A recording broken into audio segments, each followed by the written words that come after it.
Next up on the Cosmic News Network, the Cosmic News with Dirk Bradshaw.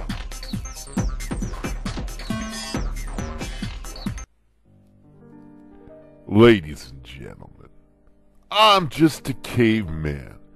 I fell on some ice and was later thawed out by some of your scientists. Your world frightens and confuses me. And sometimes when I fly to Europe on my private jet, I wonder, am I inside some sort of giant bird? Am I going to be digested? I don't know, because I'm a caveman, and that's the way I think. Now, I don't know much about this strange new world, but I do know that freeinla.com is the greatest thing on the intranet, or whatever it's called.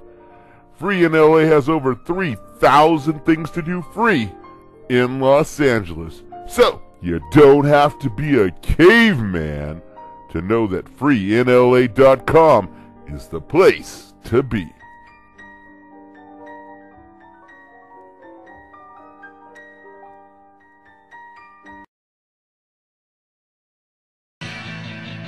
Flying high above the planet Earth, this is the Cosmic News with Dirk Bradshaw.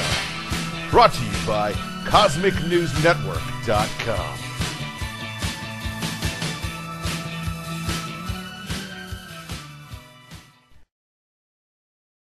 Hey there, boys and girls, you know what time it is. It's Cosmic News time with Dirk Bradshaw. I am Dirk Bradshaw. And tonight, well, I guess the Cosmic News sent some producers down to talk to some people who have intimate information about alien life forms living here on Earth. I wonder who they went to talk to. Was it anybody I knew? I mean, you know, my agent, my wife, my kids.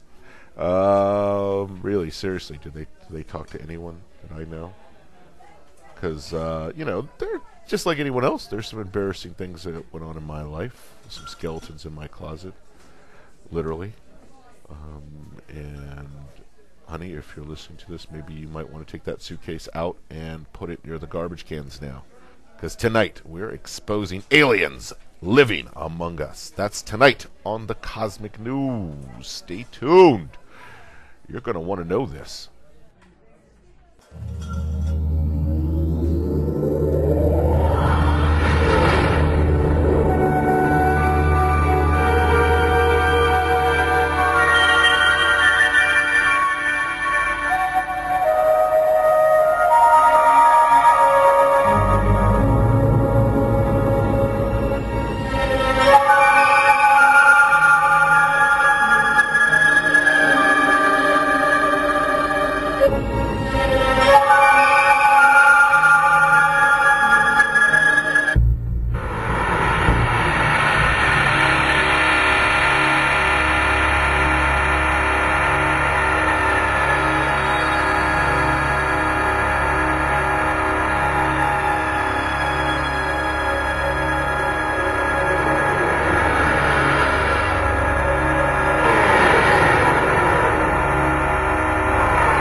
What happened to me first was at Christmas of 1985. I had a shocking close encounter that left me completely undone because it appeared to be an encounter with aliens. It was very violent and totally unexpected. Came into the middle of a life that was basically unrelated to the UFO phenomenon in any way. And I spent months trying to understand what had happened to me from a medical standpoint, and eventually concluded that it was unexplained. I was very frightened by it and began to go out into the woods in the middle of the night to confront those fears. And the result of this was that the visitors returned to my life, and that began what has turned out to be a 10-year relationship with them. During that period of time, so much has happened outside of my experience. Along the lines of first the crop circles began to come, Then things like the Mexican UFO videos began to be made, and now they're extracting implants from people. There's so much physical evidence of something strange going on that in 1986 I thought I had a medical problem. By 1989 I was fairly sure it was some kind of hallucinatory thing. Now, in 1996, if this isn't dead on real, I'll eat my hat. Only I have one question left. Who's doing this? Aliens or people? I don't know the answer yet. But I think that the presence of implants like the one I have in my own earlobe means all bets are off. This is real. It's physical. But what is it? Yeah, the first event that happened to me, I woke up in the middle of the night and I was awakened by the fact that I felt like I was in motion. And I turned out to be in a little room full of what looked to me like gigantic insects, which were peering at me. I thought it was a nightmare, and I kept trying to wake up from the nightmare, but the nightmare was happening while I was awake.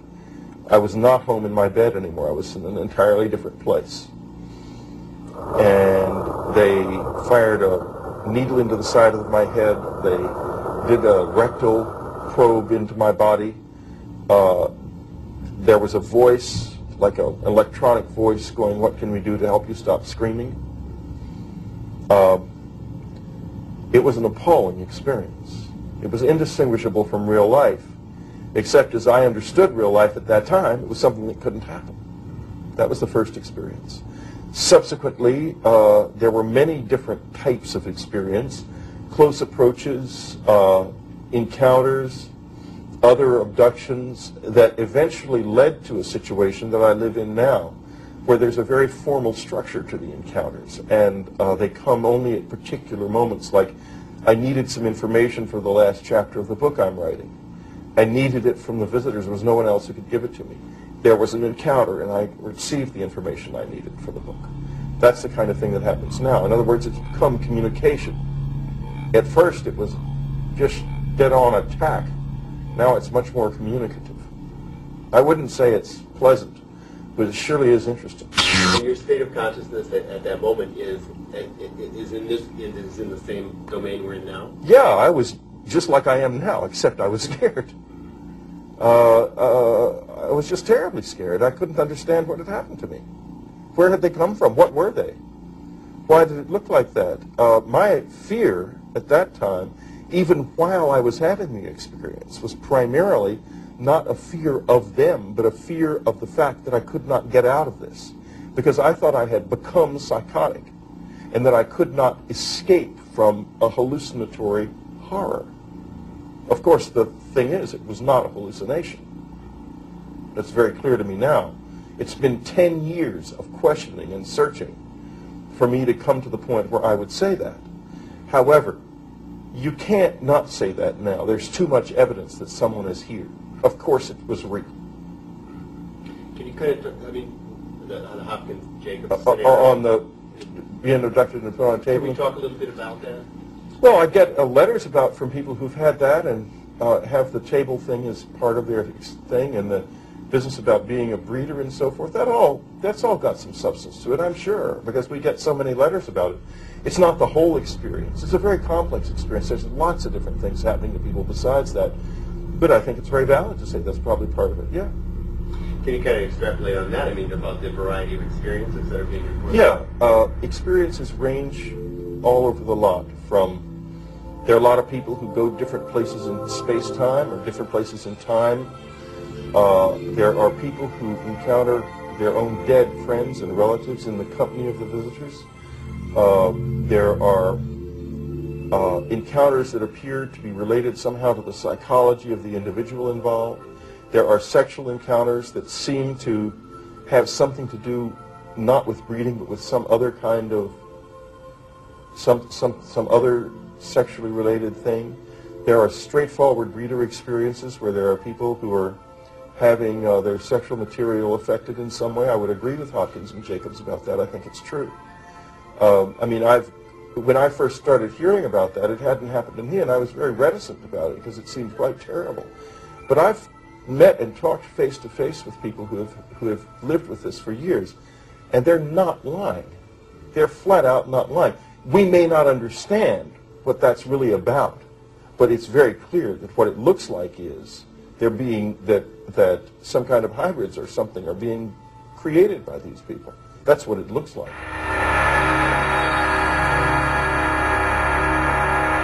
Well, we're not exactly totally and completely sure of what is going on with this phenomenon. What we do know is that we're looking at an alien agenda that is based on the physiological exploitation of one species by another species. In other words, people feel that sperm is being taken from them, eggs are being taken from them, babies are being implanted in them and then removed. All of this is for an agenda that is being kept essentially hidden from us. I look at this phenomenon with a certain amount of alarm. Other people feel that it's more benign than I might feel. But whatever it is being kept from us.